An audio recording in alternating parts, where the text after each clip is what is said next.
नवा बयान पिक्चर बहुत सुंदर है, बहुत खूबसूरत है। ये पिक्चर में एक प्रेम कथा के साथ में नक्सलाइट जो होते हैं हमारे छत्तीसगढ़, जो हर राज्य जानते हैं नक्सलाइट में, सब राज्य सिर्फ छत्तीसगढ़ नक्सलाइट से जानते हैं।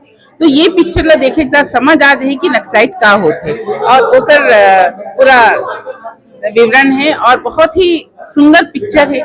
इनमें जो भी कलाकार है वो पूरा छत्तीसगढ़िया कलाकार है और सबसे जो छत्तीसगढ़ के मूवी आज तक बने हैं तो उनमें सबसे ज्यादा बजट के करीब करीब लगभग 1 करोड़ के लगभग लागत है। तो मैं तो बोलता हूँ हर छत्तीसगढ़िया मन ले पिक्चर देखना चाहिए और बहुत खूबसूरत पिक्चर।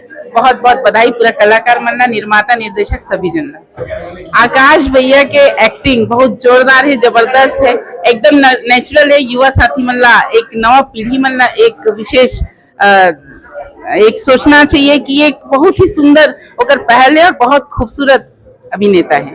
डायरेक्टर की भी बहुत शानदार है, बहुत सुंदर है। डायरेक्टर के मतलब मूवी ला देख के इसलिए लगा था इसकी हम पहला जो एक अलग ही अनुभव है, आप जब देखो तब समझ आए। सरकार की पूरा योजना है में गौधन न्याय योजना जो हमारी योजना मुख्य तौर से चला थे ओकर योजना में पूरा एक बखाने और जो हमारे छत्तीसगढ़ मुखिया माननीय भूपेश बघेल जी के सोच है कि हमारे छत्तीसगढ़िया कल्चर ला आगे बढ़ाए के, वो पूरा छत्तीसगढ़िया कल्चर इनमें पूरा शुरू से लेके बिहार से लेके ढेकी है, हर वो बात है जो छत्तीसगढ़ कल्चर में होते।